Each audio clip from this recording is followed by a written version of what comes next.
Hello, hello.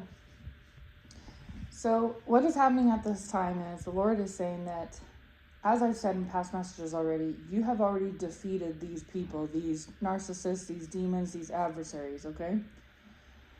As I said in the past message I put out there, narcissists are actually demons, right? These are human people with a demonic attachment on them, which turns them into narcissists. So even though these people put on a good front of being a good friend or family member or lover, they're actually a demon in disguise, right? And it's reflected by their narcissistic traits, okay? What's happening at this time is you have already defeated these ones, okay? Spiritually and physically. You have shown this to them, but because of their deep demonic narcissistic traits, their narcissism, right? They want another crack at it because you have slayed their demons, like I've said in past words. So when the demon is slayed, all that's left is the human vessel, right? God can't work with a demon, but God can work with a human vessel, right? So as long as these people continue to choose a demonic entity and to choose like themselves or the world or demons, whatever, Satan, etc., God cannot help them. They're basically like left to their own devices. And these demons consume them. And so what happens is that these human vessels do things that they don't want to do, okay?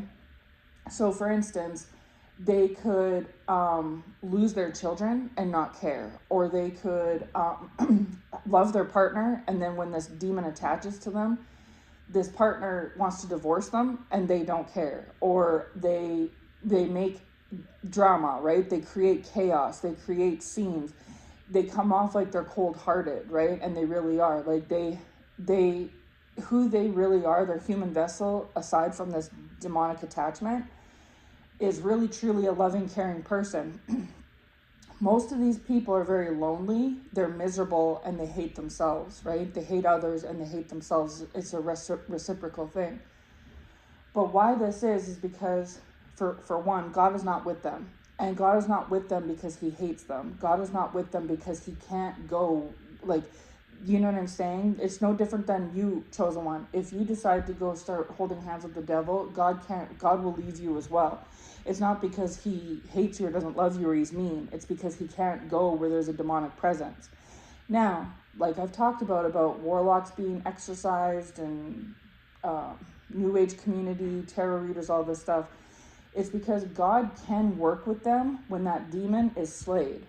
So these people need to make the decision to slay this demon themselves. You can do it through self-deliverance, right?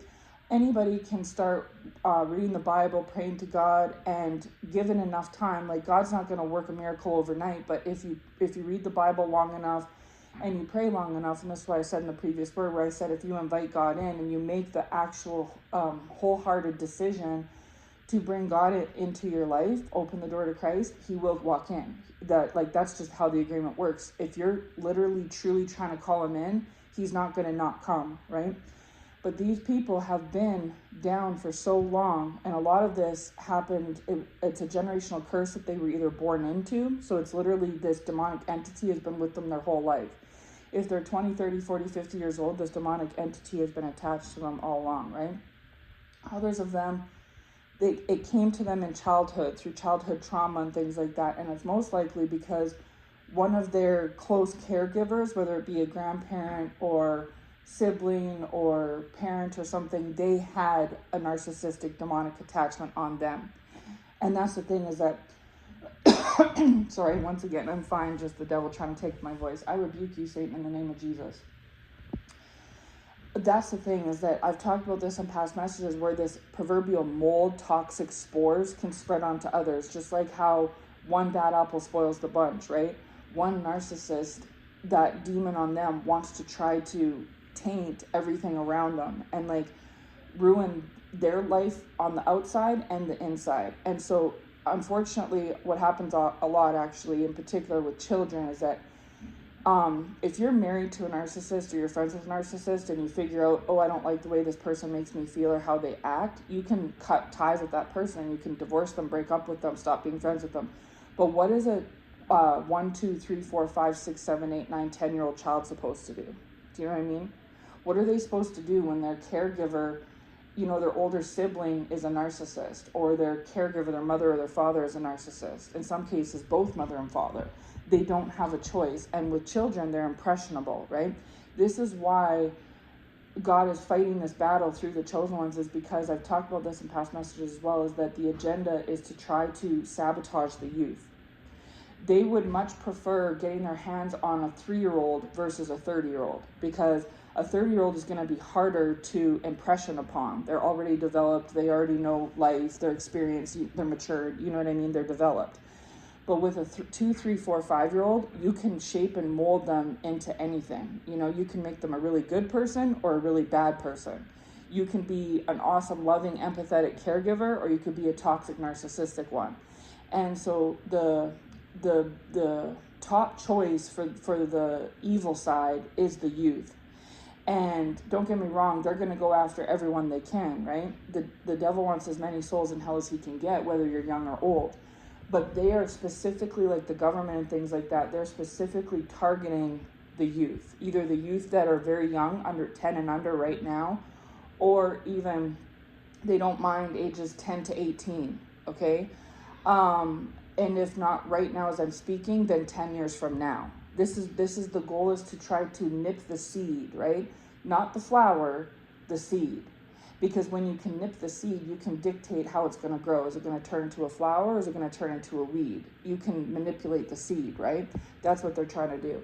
And so this is why there's been such this uplift of people trying to fight for children, trying to fight for children's rights. And I've talked about this in past messages as well, about how parenting has changed, how no longer are parents as punishing and disciplinarian as they once were. And it's because a lot of times when you're like that, there's a root of narcissism in you, okay? However, even you could be the sweetest pie in the world to your child. If you give them any type of don't get me wrong, they need tough love, okay? I'm not trying to say don't give them tough love, but they should be learning from their own experiences. Like I've talked about in the past about how if they don't want to wear a coat, don't force them to wear a coat, like beat it on them, or tell them they're going to lose this for this, and really go, you know what I'm trying to say? Go hard on it, right? Let them learn that for themselves. And then it's different because they learned that experience through their own lens versus you impressing it upon them, right?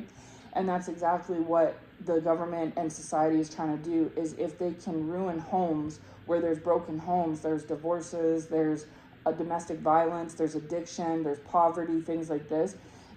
Even though the government isn't touching that child with their own spiritual or physical hands, by proxy, through third party, through the parent having to deal with those things, right? They are impressing upon the child. And so it makes it more likely that child is going to be easily swayed when they're older. I mean, think about it. Imagine if a child is grown up in a home where they have 2 loving parents, there's no divorce, there's no fighting, there's no addiction, no poverty, no crime, everything is just roses and butterflies. That child is going to grow up to also be loving and caring and strong and steadfast. So when they're 20 and government tries to approach them to do what they're bidding, they may not be easily swayed into it, right? However, if somebody's grown up around narcissistic parenting, abuse, divorce, poverty, things like this, all things that the government either implements or doesn't do anything to stop, right? The chance and likelihood of that child growing up with a mental illness or physical illness or emotional illness, something like that, is very great, right? And then they'll end up themselves repeating patterns by going and drinking, drugging, being violent, things like that. And that is exactly what the government wants, because then they get on the government system, because say they're an addict now at 20 and they can't hold down a job. Now the government can dictate how much money they get. And then say 5 years later, when that child is now 25, they have a child and they repeat the cycle. You see what I mean? So the government very much tries to keep us in these negative, downward, toxic spirals, right? They either create it in the first place, or if they don't single-handedly create it, they play a part. So that even if that child tries to have different, I'll give you an example. They'll remove the child from the toxic home style, right, the parents, and then place them in just as toxic, if not more toxic, foster care setting, right? And the government doesn't control the parental home, but the government controls the foster home. So why is the foster home just as bad or worse than the home you removed them from? You think this is accident? You think it's coincidence? No, it's not. You know what I mean? Why is the cost of living so high? Why are groceries so high? Nobody can fathom why. It doesn't make sense. There's no reasoning for it. Why was a jug of milk $2 5 years ago and now $10 today? There's no reasoning. It's simply because it'll make it harder and tougher for the parent to stretch the check, and then it's more likely that the child will go without food, which will then stunt them emotionally, mentally, physically, spiritually. Then it can increase the parent feeling stressed. And if the parent is stressed, it increases the likelihood that the parent will act out on the child, that the parent will abuse the child physically, mentally, emotionally, spiritually. You know what I'm saying? You get the picture, right? So anyways, this is what the agenda has been all along. It's been this way for years. And the book of Revelation talks about a battle between good and evil, right? But the Lord has raised up a remnant, aka the chosen ones, to be the strong warriors to fight against this. And this fighting has been done some physically, right, through speaking and things like that, but mostly spiritually behind the scenes. And in the past chosen one, especially throughout 2024 and 2025, you were fighting these battles even when you were sleeping. Like, you were constantly in fight or flight mode, like how a true soldier is when they go to war, right? It encompassed your day. And so because of that, you have already slain and defeated these so-called giants, these demons on these people. But these human vessels are so used to being attached to these demons, whether it been because they've been walking with them for 10, 20 years or their entire lives since they were born. So like I said, some of them received these attachments through poor childhood, or other, negative, evil experiences that they had at a younger, more impressionable age back then, which is exactly what they're trying to repeat and do again on the youth today, like repeat the cycle. Or some of them had generational curses that whether they were born into the best home ever or the worst home ever, it was irrelevant. There was curses that were placed upon them, like the Bible talks about, because they were like the third or fourth generation, that they were going to have to suffer through no matter what kind of home life or lifestyle or upbringing they may have had, okay? Either way, whether you've had this demonic entity walking with you for 10, 20 years, your entire life, for 40 years, 50 years, whatever it may be, it's difficult to remove yourself from this demon, okay? So it's actually, you need to feel sorry for these human vessels, okay? I know it's difficult because they're so evil on the exterior, but the interior is actually very, very, very, very sad, because it is a product of a child that either was born into this, like this evil, or this evil was pushed and pushed and pushed and pushed and pushed on them to where they finally adopted it, right? And it's exactly what happens to children who are like, they don't choose their parents. Either one or both parents are just, a write-off, and they have no choice. I mean, when you're 20, you have a choice, but when you're 3, you don't have a choice. They have to be raised around these people. And then sometimes it's that the mom and dad pass away in a car accident, and then the child goes to live in either foster care or with grandma, and grandma or grandpa is sexually abusive. You know what I'm trying to say? Like, it comes from somewhere, some sort of source. And if it's foster care, same thing, right? And it's intentionally created to try to sabotage these children. But like I said, so these ones are now grown, and they're acting out, not of themselves, even though it looks like themselves, but out of this demon attachment. And so God doesn't want that for them. God wants to exorcise the demon attachment off of them, but they are now at an age of consent where they're deciding to hold on to that demonic attachment. So these people can, on their own free will, go exorcise this demon off themselves by going and, like I said, walking with the Lord and making that choice. And don't get me wrong, a lot of people do that, right? They do decide in their own free will to get clean, get sober, walk with God, things like that. And then in time, after they show commitment, God will partner with them, and they're in a covenant, and then God will clean them of these things. And then they become, for the first time ever, physically clean and sober, mentally clean and sober, emotionally clean and sober. They're now aligned mentally, emotionally, spiritually, physically, right? You know what I mean? But others of them either don't want to do this because they do, but the demon, makes them feel they don't want to, or they do want to somewhere deep, deep inside, but they don't know how to do it. And honestly, it's fear. They're scared to do it because this is all they've ever known, right? It's no different than that Stockholm syndrome where if somebody is kidnapped at a young enough age and then they're so-called raised by their captor for 10 years, now they're 20, they can leave. And you hear these stories where at first when they were 6, they were locked up in chains.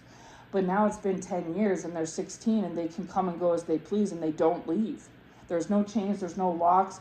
The captor doesn't even have to watch them anymore. This teenager has been conditioned to just stay with the captor.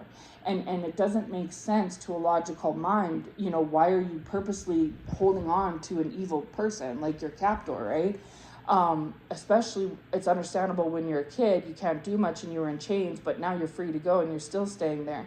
And it's because of the brainwashing, the conditioning that this person, as much as they know that this person is evil, there's a love for them because that person raised them. It's no different than a beat dog. A beat dog, you can beat your dog all day, and when you call your dog, it'll still come, right? You know what I'm saying? That's the same kind of mental psyche that's going on with these people, with these demonic attachments, is that the true them inside is that 6-year-old child that got kidnapped against their will and got chained and beaten down, but they don't know any different because they're not 6 anymore. Now they're 30, 40, 50, 60, and they've had this demonic attachment on them since childhood that's been walking with them for 30, 40 years.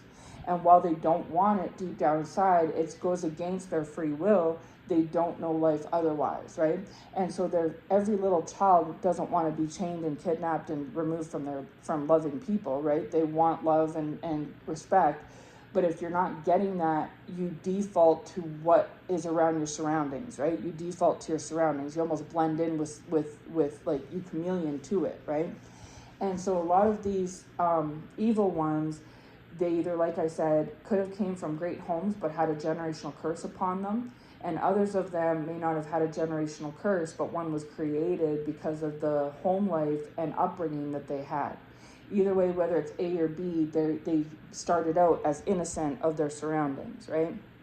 And unfortunately, they were put in either scenario A or B into situations that were out of their control. And then they had a demonic entity assigned to them that attached itself, and it's been the everything that they've done throughout their life, sabotaging relationships, doing crimes, addictions, blowing situations up, sabotaging themselves and others, abusive to themselves and others, toxicity to themselves and others. This is all a byproduct of this demon.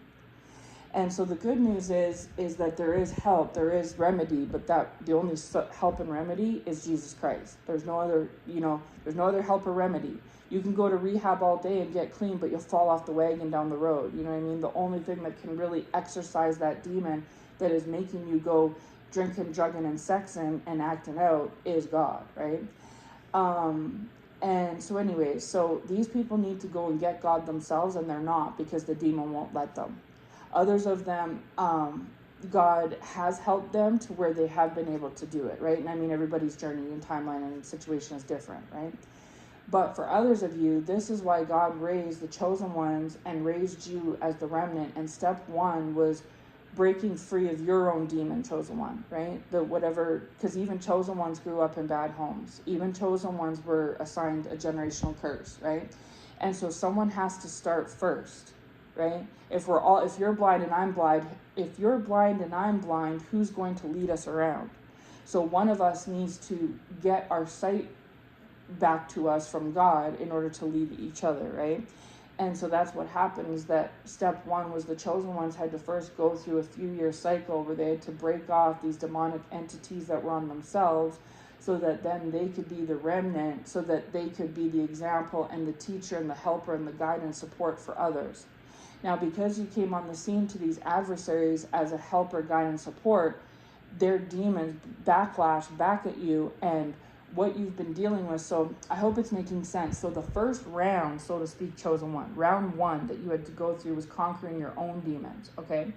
Then round two was conquering theirs. And you basically, these people were fighting you and you were fighting them, human to human, but actually it was you fighting their demon.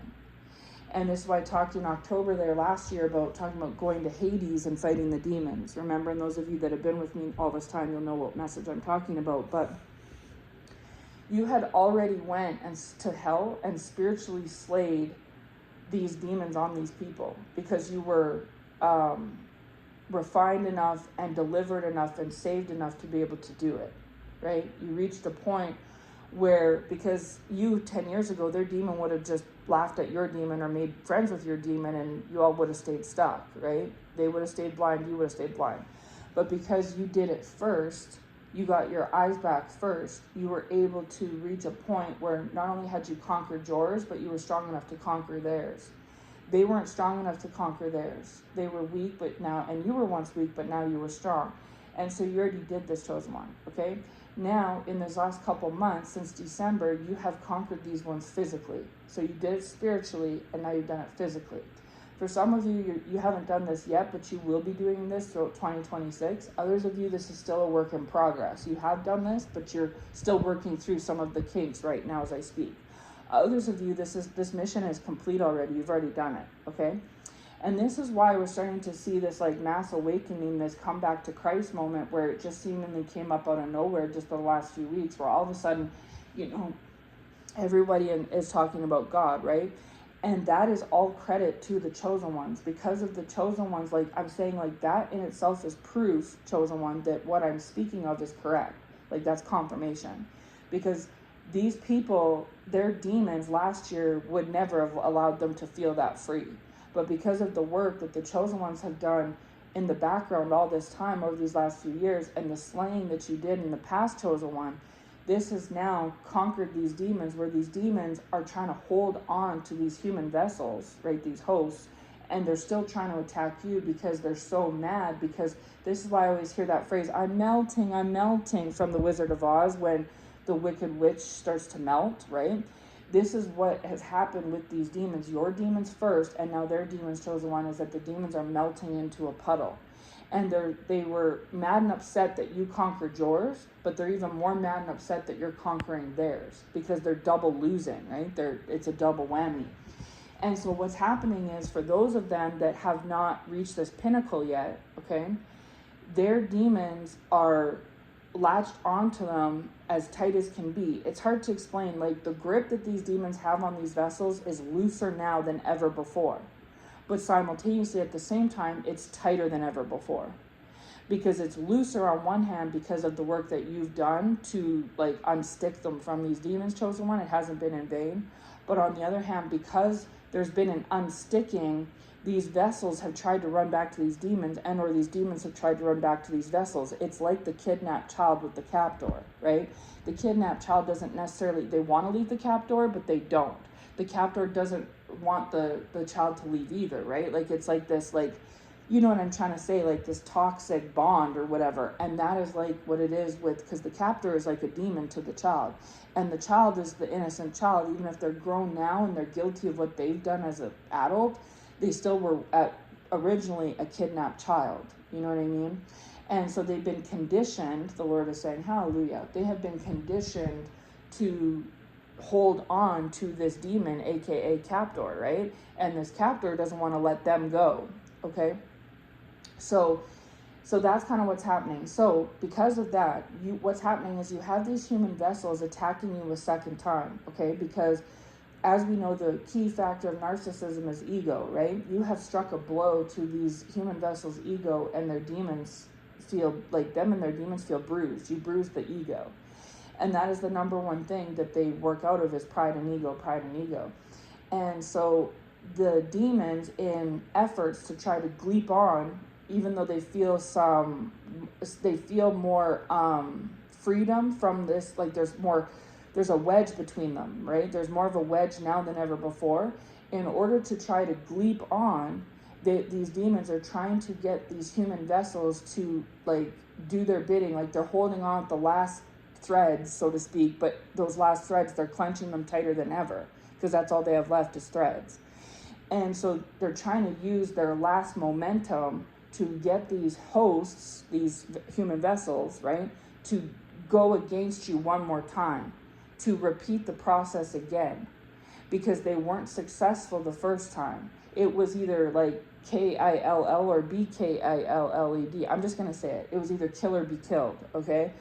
And so you had no choice. You had to defeat these demons, because if you didn't, they would defeat you and this host. It was a 2-for-1, okay? You would have lost yourself, and this human vessel would have been lost as well, okay? However, if you were successful and you were victorious, you would free yourself from yours and these demons, right, on these hosts, and you would free this host as well. So either if you lose, you double lose. If you win, you double win. You see? So the stakes were high, okay? This is why you had to go through so much, because there was a lot on the line. And basically, I'm going to say, like, society was riding on you, chosen one. Like, if you did not commit and buckle down and go all in, society would have been doomed. You see what I'm saying? They had a plan in mind, and they still do, and this plan would have been kind of basically able to go off without a hitch, because the remnant wouldn't have been in the way, right? Serving as like a wedge on the in-between, right? But God wasn't going to allow that. Do you think, like, this is the thing, another thing God was telling me is, yes, we read about Noah and how God flooded the world, and God doesn't like sin and all this stuff, but the scripture says, for God so loved the world that he gave his only begotten son, right? And that's a scripture the Lord has been giving me lately. And God was telling me this the other day when I was driving, is he was saying, I love the world. I don't know why people don't get this. I still love the world. I love the humans. I love the animals. I love the trees. I love the world. I created it. Let's not forget. In the beginning, right? That's how the book of Genesis starts. In the beginning. And it talks about, the first part of Genesis talks about how God created the world. And so, yes, we know the Bible goes on to talk about all this different stuff, and, you know, and there's giants and everything and Goliath, but at the end of the day, God created man and he created the world. He created Adam and he created Eve. So even though men and women are sinners and we've done so much and all this stuff, God still loves us. Because when Adam and Eve disobeyed, he could have killed them, and that was on the line, but he didn't do that, did he? No, he decided to kick them out of the garden instead. And it's literally because of God's grace and love that he didn't do it, because he could have, and he didn't, right? And so this is the thing, is that people forget this part, is they're so focused on judging and sin and everything, and don't get me wrong, that plays a big part, of course. We're not to sin, right? But God understands that the reason why these people are adults doing crazy criminal things is because of their demonic attachments. That without these demonic attachments, they wouldn't be doing these things, right? And I don't know their story. You don't know their story. Nobody knows their story. The only one that really knows who affected them, what age they were when they were kidnapped, what age they were when they were abused, what happened to them, what they went through. The only one that really knows that is them and God. You know what I mean? And not only does God know about this about each individual, he knows about everybody.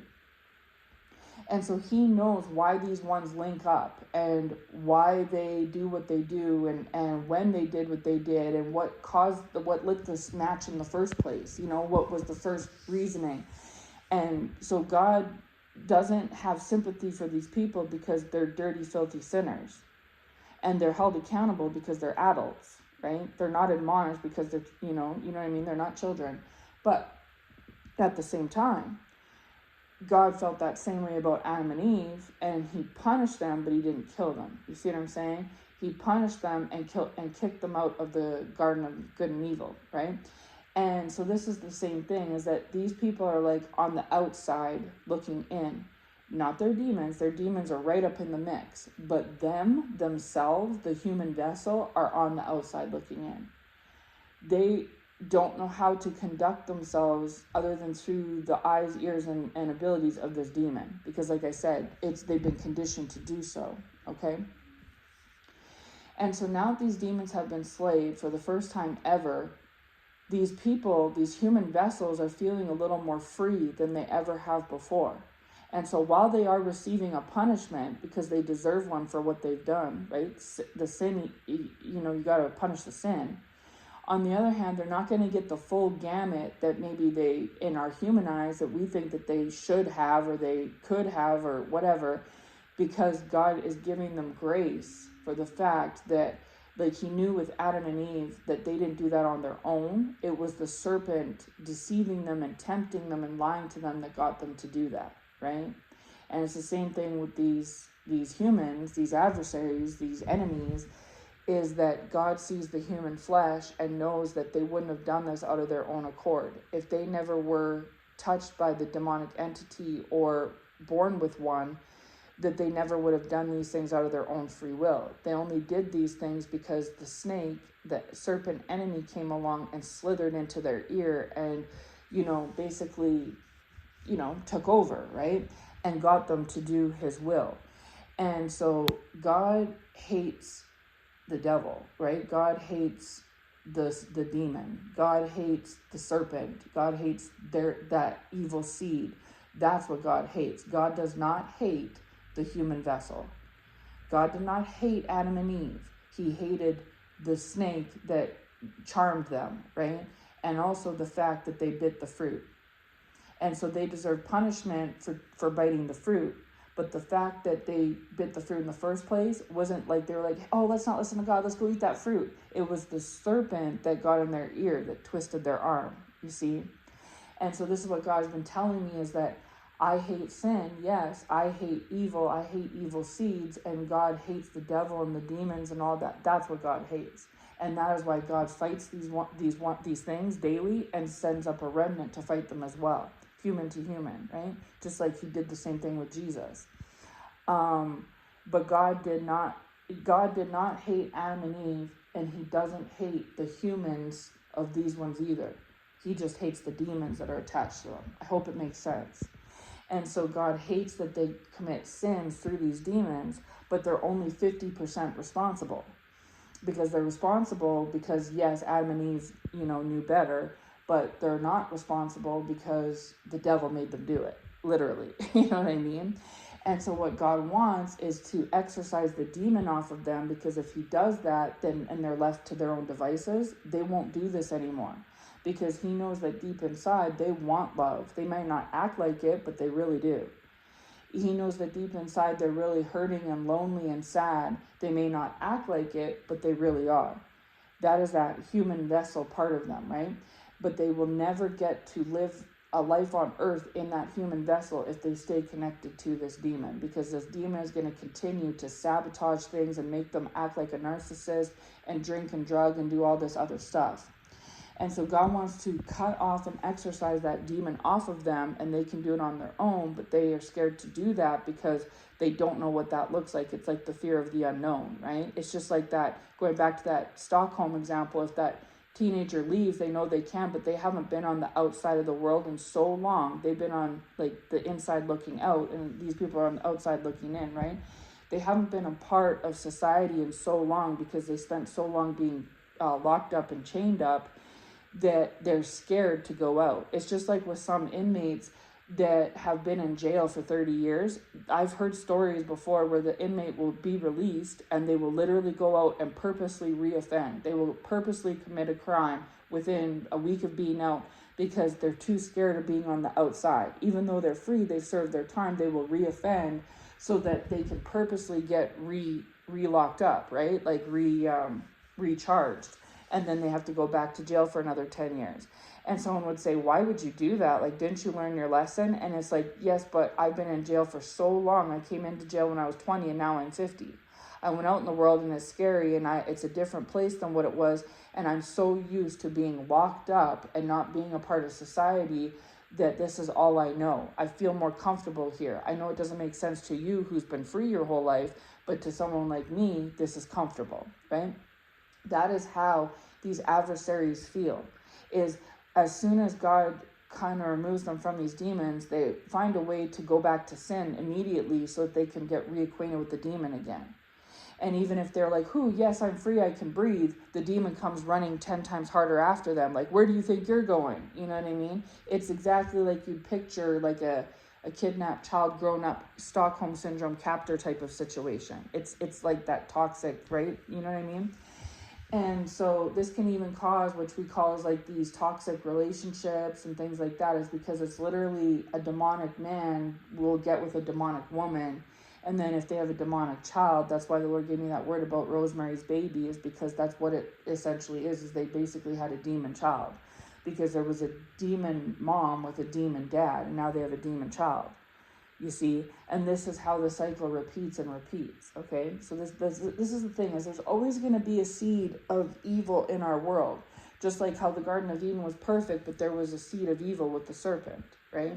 So there's always going to be a seed of evil in the mix, no matter, right? This is the thing with humans, is that I say, no matter how born again you are, you know, saved and delivered, you're a pastor, you're a priest, you still have evil in you because you were born with it. Because of Adam and Eve, as long as we're a human, we're going to have evil in us from Adam and Eve eating that apple. They ingested it, they took it in, right? And it bore the seed of sin. So there's never going to be absolutely perfect. No one is going to be perfect, right? So anyways, so I went off a bit there, but it was all important. It was necessary. God wanted to say all that to explain things. But what's happening now is these demons, either these people were freed a bit and they gleeped back onto the demon, or the demon was removed from this person and the demon is running full charge back to this host, okay? And so don't get me wrong, this host, this human vessel that's coming against you, chosen one, they do want to be free of this demon. They do want to have healthy, loving connections in their life. They want to be a loving, healthy person, a loving, healthy mother, father, a loving, healthy partner, wife, husband, a loving, healthy friend, family member. They want this, okay? But again, they've just never known how to do it. And when they get the opportunity to see, they get scared. And they either go run back to sin and reoffend, and run back to this demon, or they don't, and this demon comes full blast after them. And so the only thing the Lord is saying right now is scripture that says some of these can only be removed through prayer and fasting. So that's the thing, is for these people to actually get free, they need to pray and fast like you did, chosen one. That's how you got free of yours, right? It's a diligent process. You can't go to God once a week and say a quick prayer, oh, Lord, please forgive me, I love you, thank you, and then expect the demons to flee. You have to put in the work, you know what I mean? You need faith and you need work, right? And so these people may do work for a bit and then they falter back, or they may have faith for a bit and then they falter back. And so this is why the Lord has raised up the remnant and the chosen ones. And you might find, so with that said, chosen one, you might find that the Lord has put you back into situations with these people. Like, so these narcissistic demonic adversaries were coming against you, and you had a demon on you at one point in time too. So your demon, their demon would play, and then you got rid of your demon. But the only reason you were able to, was through consistent dedication to the Lord, and then becoming in covenant with the Lord, which takes time, and then the Lord did it for you, right? You prove yourself to the Lord, and then he will prove himself to you, kind of a thing, okay? And so then these people got jealous, these human vessels got jealous and envious that you exorcised your demons. You see, that's kind of how it all started too, was they were bothered that you were free and they weren't. What made you so special? You know, I've said a prayer too, and my demon won't leave me alone. My demon's walking around blowing things up left, right, and center, you know, getting me in trouble spiritually and physically. Why is yours gone? You know, I've been smoking for 20 years. You smoked for 20. Why do you not smoke anymore? I've been drinking for 20 years. You were drinking. Why don't you drink anymore? I fornicate. Why don't you fornicate anymore? You see what I mean? It bothered these people. The human vessels that are hurt and sad and lonely, they don't want to live this existence, but they feel like they have no other choice because they're bound and chained to this demon like you once were. But now they see you're free and you're helping others get free. Well, what makes you so special? And that's exactly how the Jezebels and the Pharisees felt about Jesus, right? And also the prophets, right? How Jezebel felt about Elijah. And so this is the thing, is like when you are trying to do your calling, you're anointed and called, chosen one, to be a teacher and raise up a new standard, you're going to receive a blowback from these demons because they don't like that you're trying to exorcise these people's demons, but also from these human vessels because they're jealous, upset, and bothered. Like, as if, say, it's no different than, say you're a 6-year-old and they're a 6-year-old and playing at the playground, the teacher gives you an ice cream cone, but them not an ice cream cone. They're going to have a tantrum and a fit because they don't get why you get an ice cream and they don't, right? It's that same thing, because underneath it all, you all were children when this happened to you, right? When you were first, like, held captive. And so it's the child in them. This is why these people can come off very juvenile, very immature and childish, is because the child in them literally got, like, stunted and held back to whatever age they were. Like, they never got to properly develop because of these demonic attachments, you see? And so they could be grown, and it's the child in them that's crying out and having a fit. And God is basically saying, I love both of you the same. I love my saint and I love my sinner. And my saint was once a sinner, and y'all are always going to be sinners, but you can be a saint too. But the only way you can be a saint is if you do what my saint did, which is turn in your sin for being a saint. And I will work with you and walk with you like I did with my saint. But you're going to have to put in the time, effort, and energy like my saint did to get that, right? You know what I mean? And so these people have started to do it because you've helped slay these demons off them, right? When these people have had a moment to breathe, they have went to God. And they're closer to God now than they ever were before because, like I said, there is some distance between them and these demons. But every time that they do it, they get scared, or it feels foreign to them, it's unknown to them, or this demon comes running tenfold back at them, right? With full blast. And the demon has even done that with you, chosen one. But because you stay on the up and up with God, God continuously shrouds you in a covering of protection against that from happening to you. Okay? Don't get me wrong, chosen one. If you were to fall back from God long term and all this stuff, and that's what these people are trying to do, by the way. They're trying to separate and wedge between your relationship with Christ so that you can stop so that their demons can have the opportunity to leap back onto them like they did in the past, and so your demon can come back on you. Because if your demon comes back to you and you reacquaint with your old demons, then your demon will bring you down and will leave them alone. Like this adversary and their demon, everything will, and then the demonic plan can go off without a hitch, like they planned 10 years ago. But God is saying no, and so this is why the chosen ones. It's a twofold process. God works through you, yes, but it's not all God. You have to continuously do your part, chosen one, of staying close to Christ. You stay with Christ, he stays with you. He fights for you, you fight for him. It's a twofold thing, right? But they're trying to get you to not do that. They're trying to get you to lay back down and just, re-accept the demon. And that's more easily able to happen if you're not with God protecting you, right? Because you're human just like them. If you sin and all this stuff, then you can, you know what I'm trying to say, right? You'll fall back into the same road that they're on and where you once were. And that's what they want. So they're trying to get you to sin. They're trying to get you, remove your relationship from God. And this is a second round, okay? That's what the Lord told me, second round. They've already done this once before. This was round 1, but you won round 1, okay? And so now they're coming back for round 2, and they're doing this with more of a vengeance in a different way because they know the tactics they did round 1 didn't obviously work for them. They obviously lost round 1.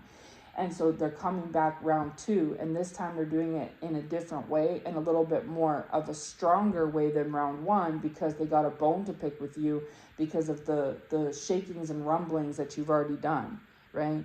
We see it with society accepting God and putting God front stage. That was not part of the plan, chosen one. That was not supposed to happen. That is not what these demonic entities had in mind, but that is what happened, and that is a reward and a showing of that to God's kids that what you're doing is not in vain, right? Because the devil wants to take everyone down to the pit, and God wants to take everyone up to heaven. So it's a battle between the souls at this point, okay? And so the devil is trying to keep these human hosts down and take the chosen ones down with him. But meanwhile, simultaneously, God is trying to lift the chosen ones and also use the chosen ones to bring these human vessels up with them too. God wants everyone to ascend. The devil wants everyone to descend. And it's this constant back and forth, back and forth. And some chosen ones can feel like this is a waste of time, like nothing's coming of this, but it's not true. I'm here to tell you that you've already slayed, you've already succeeded. Round one was won to the chosen ones. We've already received the victory. And that is why we're now physically seeing more and more people announcing Christ. If we hadn't won, they would be announcing the devil. Things would be worse, not better. You know what I'm saying? And so what's happening right now is what chosen ones are going through is round two, where these ones are now coming back with a vengeance, because these hosts got separated from the demon a little bit for the first time ever. And while they could take a breath and were enjoying it, it started to cause them to be a little bit fearful and on shaky ground. Okay, not all of them. Some of them have embraced that freedom and have ran with it, like you did, chosen one. Okay, and they're on their way to becoming, a saved and delivered vessel of Christ, like you were and are. Okay. Others of them, they got scared and they recoiled back. Others of them were on their way, and these demons came and tried to gleep on, right, 10 times harder. And they decided, I remember reading a story one time where the kidnapper had kidnapped the child, and the child years later was free. They were free, and the kidnapper was being arrested because obviously what they did was a major crime. But the child was trying to fight for the kidnapper's rights. I guess they weren't a child anymore, they were grown now, but the Stockholm Syndrome was so strong that they were like feeling sorry for the kidnapper, and they were fighting for the kidnapper's rights and things like that. And it's like, what? Like, it's one thing to do that when you're captive because you don't want the captor to turn on you, but you're no longer in that space. The captor is now in jail and you're free, and now you're still trying to advocate for the captor. Yeah, that's how deep, in some cases, some we hear about it in the news, right? Some people in those situations, when they're free, they have a big animosity for their captor, right? They want their captor to be, hanged and tied, right? But others of them, they don't. They actually feel sorry, and they have to go through deep, intensive counseling for years to realize, like, no, what happened to you was wrong. You know what I mean? Like, and it's just a whole thing, right? It's like the psyche gets messed up. And so they turn around and start fighting for the very thing. Even when they're free, they still, and I remember watching, I'm not going to say any names or anything, but I remember watching a documentary on this one time, and it was years later after the child had been freed. So the child was kidnapped as a child, and then was freed like 10, 20 years later. And then this now adult had been free from the captor for like 5 years, and the child was saying that they still had some like mixed emotions when, like, they know that they shouldn't because they've learned, but that they still miss the captor a little bit and things like that, right? It's that toxic tie. And even in some cases, the captor will get these ones pregnant, and then they'll have a child with the captor, and they know that the captor was wrong, but they love their child, and they know if they hadn't had the captor, but they know that if they hadn't been with the captor, if the captor never caught them, like kidnapped them, then they wouldn't have had their child, and they love their child, right? And so it's like this really weird, messy situation where they should hate the captor, and they do hate the captor, but a part of them loves the captor because the captor gave them their child. And they don't hate their child, they love their child, but it's just weird, right? And this is what can happen when some of these couples, where it's the demon man and the demon woman, have a kid together, because when the demon man starts to wake up and exorcise the demon and get free, then this demon man, even though he knows how demonic the woman was and everything in the situation between them, he can still have care for that demonic woman because of the fact that they share a child. Because if it wasn't for that demonic woman, they wouldn't have their child, because that man loves the child but not the woman, right? And vice versa, for the woman to the man, same thing, okay? And so I hope we're understanding what I'm trying to say here. It's like, this is how the Lord's been showing it to me, is like, we have to see, society will see that child in that situation and immediately hug the child and go and get therapy for the child and all this stuff, pray for the child. But then when that very same thing happens, but in a demonic way, not a physical way, but like where a human kidnaps a human, but in a demonic way where a demon kidnaps a human, instantly people are, all hating and uproar and all this stuff. But God is saying, this is why I am God and you're not, is because I know the nuances behind these situations. I know why this happens in the first place, you see? And so, on a side note, with these kingdom spouses, okay, a lot of these spouses either are broken up from these demonic counterparts or they will be, okay? But you have to remember that both parties were a narcissistic demon. So the woman's partner, this spouse, was a demon at one time. They're a human vessel, but with this demon attached, and vice versa with this man. The woman was a woman, but with a demon attached. And so there can still be residual like feelings and misunderstandings and like threads connected and like toxic ties and things like this, and it takes time to dissolve that. And like, even with you, chosen one, if you've ever been in a relationship with a narcissist, like I personally have, you want to leave because of the abuse and the toxicity, right? But then once you leave and are gone, somehow, some way, you miss this person. And if you think about it, if you can relate, okay, you don't miss the demonic side of them, the abusive side and the abuse y'all went through, those abusive memories. You don't miss that. But what you do miss is their soft side. And so like, say, and this is why women go back to their abusive partners in domestic violence, and people don't understand it. They're like, why would she be beat by her partner once a week and go back to him every time? And it's because the other times that she wasn't beat, she saw a different side of that person, right? A softer side. And she's not reminiscing on the beatings, she's reminiscing on the good times. And that's because that partner, as abusive as they were, and they deserved to go to jail and be punished for their crimes, because what they did was a crime, right? They saw the human vessel of them, like the Adam and Eve, like the good part of them, the part that God loves. It was only when they saw the bad side that's what they hated, right, about that person. And what that bad side really was this demon. You see what I mean? It's just like with the kidnapped child and the captors, that they hate the captor, but only because the captor abused them. But the captor also fed them, like gave them a bed to sleep in, whatever it may be, right? Whatever the relationship was. And so then they loved them for that. And so that is a perfect example of how we see the human side of somebody, even the bad people, the evil people, and that part is the part that we can love or care for or feel sorry for or reminisce on that side of them, or the times with them and things like that, right? It's when they are toxic that's the part that makes us fight back or leave or divorce or hate or whatever it may be. But that part that you saw was the demon. That's the attachment. Okay, the soft side that you saw was the human. And so this is why God doesn't want to condemn these people altogether, is because when this demon is removed and exorcised, like on the chosen ones, you're left with the human vessel, and that human vessel actually does have a soft side that can be worked with. Yes, they may need counseling and therapy, but most of all, they need God, right? And so this is why the Lord wants us to pray for people.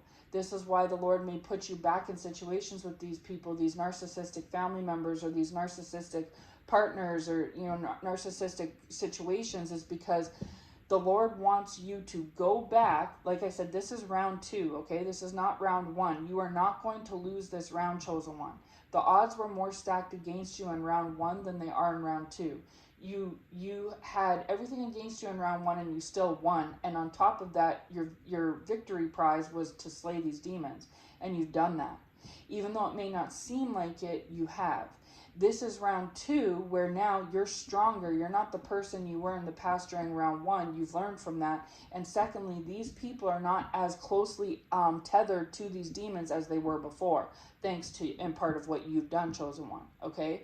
So it may appear like as if things are still happening the way that they were, and that's right, you're correct, but that's intentional, because these demons want you to think that you haven't won, that you know, even if you won the first round, they're going to get you on the second one, because they're coming back at you, blowing back at you harder, stronger, faster than the first round, because they're upset and bothered that you slayed not only yours, but theirs as well. They're mad that you were victorious, because the narcissistic trait in them, ego and pride, their ego's bruised, it makes them want to come back harder. You know what I mean? It's no different than those domestic violence situations where they will abuse you and abuse you, you'll get free and you'll be gone, and then they'll come back to you later on. They'll give it some time, right? Some separation. Then they'll come with roses and candy and love bomb you, and then you'll go back, and then that was your last, like, they want a second round, right? And then you go back, and on that second round, they actually kill you, right? Because that was planned and intended. They knew that if they came at you after the separation with the hard side, you wouldn't have stood for it. So they had to play up the human side. The demon in them got them to act soft and tender and use the human side to reel you in, so that then once they had you alone and under their thumb, then the demon could come out and kill you, okay? And so they wanted a second round, because you won the first round by getting free. You see what I mean? And so it's like that with this too, is that these demons in these people want to bring you back a second time. It's like they're almost telling these humans, like, do whatever you got to do to wheel and deal them back in, because I want to suck it to them twice as hard this time, because I have twice as much anger, because I'm PO'd and mad that they won the first time. My ego is bruised, and I'm a narcissist, and I don't like losing. That's the thing. These people don't like losing. They're very competitive, and they don't like to lose, and they know that they have lost. And instead of just accepting that defeat and staying down, they want to come back with a vengeance, twice as bad. Okay? And so the Lord is going to allow you to go into these situations, even though the Lord knows their personal agenda, whether you do or not. Okay? But that, again, is intentional, because you're going to meet that match a second time. And if they came at you the first time and you had all the odds stacked against you, and you still succeeded, if you're a stronger, they're going to come at you twice as hard this second round, yes, but you're going to come back at them twice as hard too, because you have their egos bruised, so they got twice as much of a bone to pick with you, but you have learned from the first round, and you're twice as strong as you were before. So if you won round one, you're going to win round two. And so God wants you to go back and hit them a second time. This time with what you've learned from the first time. And whatever it was you learned the first time is going to knock them down a second time, just like you did the first time. But the difference is this time will be for good. This is, this is like the final round, okay? So for some of you, this is happening as I speak. Others of you, this is going to come to pass throughout 2026. Others of you, this has already happened, okay? Now, once this happens and you finally defeat this, you are then going to be able to receive your spiritual and physical reward. And I don't want to speak so much about spiritual, because a lot of you have already received a lot of your spiritual reward. You won a spiritual battle, you got your spiritual reward. Now you're fighting the physical battle, you're going to get your physical reward. And so in order for these demons to be slayed once and for all, and these human vessels to be set free once and for all, and for this demonic agenda to be completely, demolished and destroyed, you have to win this second round, okay, this second round. But the odds are even more in your favor than they were the first round. The first round, the odds were stacked against you. In this second round, the odds are on your side, okay? So if you could win the first battle, then the second battle will be no problem. And so, yes, they're in the midst right now of either doing this as we speak or creating a plan to do this in the future. But either way, their demons are upset and bothered that there was this separation gap between them and the host, that this host has had some breathing room, that you got the victory, that you slayed them, that you were the champion and they weren't. And so they want to come back a second time. And the Lord is going to allow this also because the Lord wants to test you. The Lord wants to see if you will apply the things you learned in round one in round two. And he wants to test you and see, he's going to show you some things through round 2. He's going to obviously completely slay and defeat these ones through round 2, and he's going to show them even more on round 2 than they learned on round 1. And he's going to achieve an even greater victory in the aftermath of round 2 than he did in round 1. And he's also going to reward you even greater after round 2 than he did in round 1. And he's also going to test you through round 2 versus round 1 and see if you're applying and learning to show you certain things that you've learned. Like, so say for instance, the you that you were 5 years ago was more soft, naive, and vulnerable, chosen one. Well, due to the 5-year fight of round 1, you're no longer soft, naive, and vulnerable right now, right?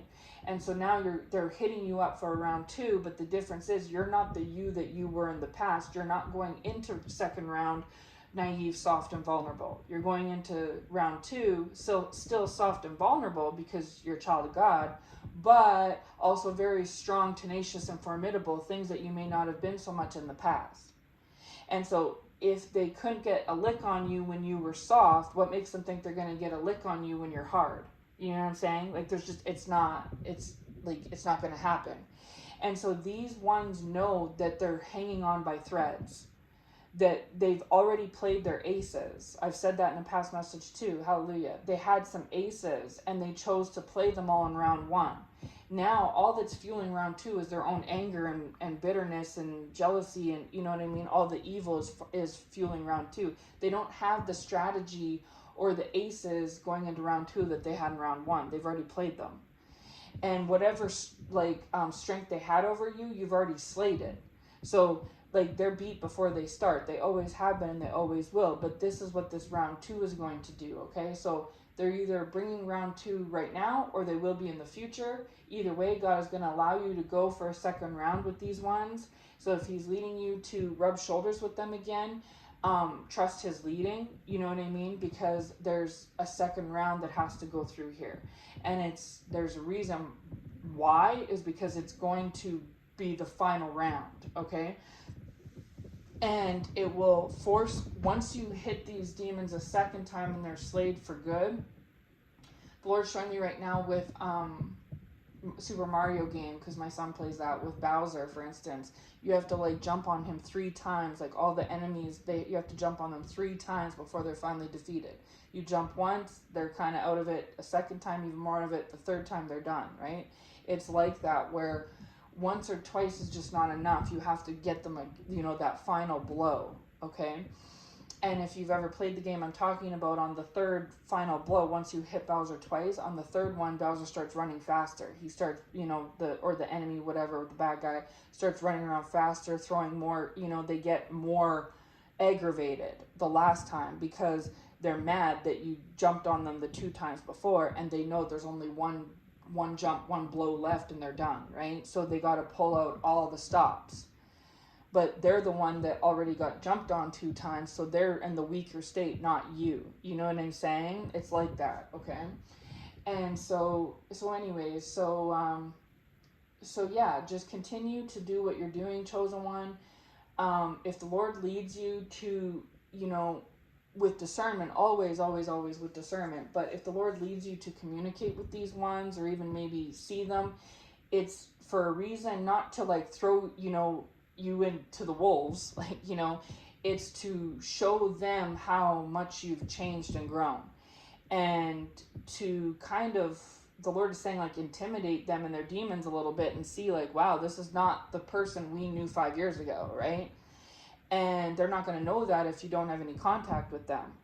And then on top of that, the Lord wants you like screening them the whole time, because you're literally screening the demonic qualities and, verbiage and things like that they're using to kind of get a read on them, to see like what you're going to have to do for this next round, like where they're at, right? They'll kind of get a read on you and you'll get a read on them, and you'll be kind of testing them and, the human and the demon and what's all on the go. And they're also going to see firsthand with you. And then the Lord may allow hot button situations from the past to recycle, to test you in that moment. So say, for instance, it was a family member that used to take advantage of your niceness in the past and always like ask you for a favor, and you'd always like give in, right? this time around, you've squashed and slayed those demons. And even though they may, have went back and reacquainted with them, the Lord may have them ask you something like, oh, could you do this for me? Like, similar pattern come up, like history repeating itself from the past.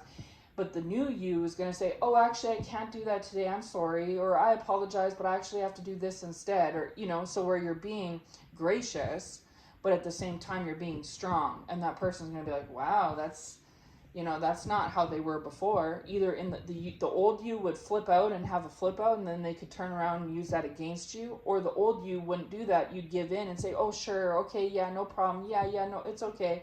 Right? You see what I mean? Too passive or too aggressive, right? Which is not, you don't want to be too passive and you don't want to be too aggressive, and you definitely don't want to be passive aggressive.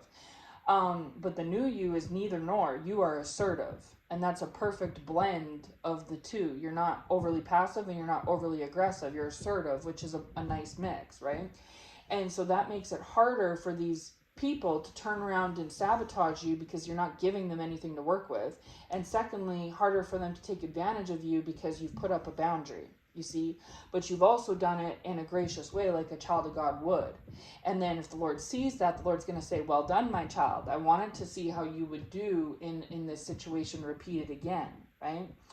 And so there's going to be that happening where you're going to be tested to see, and it will even surprise you because you're going to be like, wow, in the past, when I would have just given in and they would have taken advantage of me, or I would have flipped out and freaked out, and then they would have, went and talked about me or laughed at me or whatever. And I just said, I was assertive and I said, no, I can't do that today, nicely.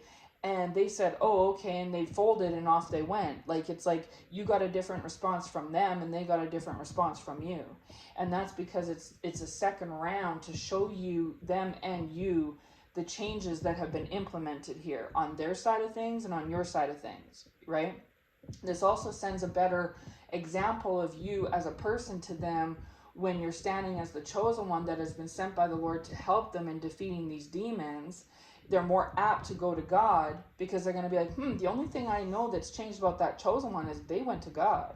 And I'm seeing the proof in the pudding about God. And so I hope it's making sense. We're going from spiritual round 1, where things were more behind the scenes, into physical round 2, where we're starting to actually see, the proof in the pudding on things, right? And so it's going to be all over the place, right? On the outside of you, chosen one, and on the inside of you. Okay, I hope it makes sense. And so, yeah, so you're either going in this round 2 right now and you've been wondering what's going on. Well, this is what it is, chosen one. This is revelation or confirmation for you. For others of you, this is, revelation of what's to come in the future, okay? As kind of like a foreshadowing to that. But, yeah, so I had something else that the Lord wanted me to talk about too, but the memory leaves me now. And I want to say, for a lot of you, I do have a good memory. Okay, it's not that I don't. It's just the Lord speaks through me the entire time I give the message. So sometimes He doesn't want me to say certain things.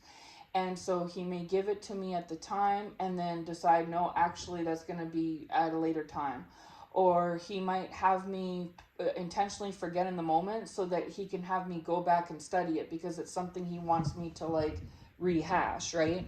And if I'm all on it, I'm not going to rehash it. And so sometimes He'll bring it. It's hard to explain, but He works. There's no mistakes made. Okay, everything that I say in the message is intentional. Whether it's received by you as good, bad, or ugly, it's all intentional and it serves a purpose, right? So anyways, so that is basically the gist of this message. I had one other thing that was in the same topic that I was going to start this message off with, but the Lord is having it leave my mind now. So if He wanted it to be said, it would be, right? So it's probably a message for next time. So anyways, I will not push it, and this message is already over an hour. So I'm going to leave this one here, but this message is mostly just to give you a little bit more information and details, chosen one, but also let you know if you're going through a round 2, this is what it's about. If the Lord has been leading you back to certain people, places, and things, and you're questioning the Lord, like, why, Lord? Like, this is why. It's to set a precedent, okay? It's, you know what I'm saying, to you and to them. And also, as always, you know, take everything back to God and receive your own unique interpretation from Him for your own individual situation, right? Because these messages are just general, or they're for someone specific, but God knows who that person is, okay? Others of you, these messages will fit right now at the present moment. You'll be like, yeah, that actually makes a lot of sense. For others of you, it may not make sense, but that doesn't mean it's not for you. It's just, it's gonna make sense later when the time arises for it to make sense, okay? So on that note, I am going to leave this message here, and yeah, I'll be back if the Lord leads me to with anything else. And yeah, I feel like I need to kind of go over everything one more time, because I usually do that. The Lord will lead me to like summarize everything, but the Lord's telling me no. He thinks that whoever this message is for is going to receive this, and they're going to understand it in its entirety. So I don't need to kind of break it down further. So on that note, I will do that. So I'll leave this message here. I hope this message finds you well. Take care, and God bless.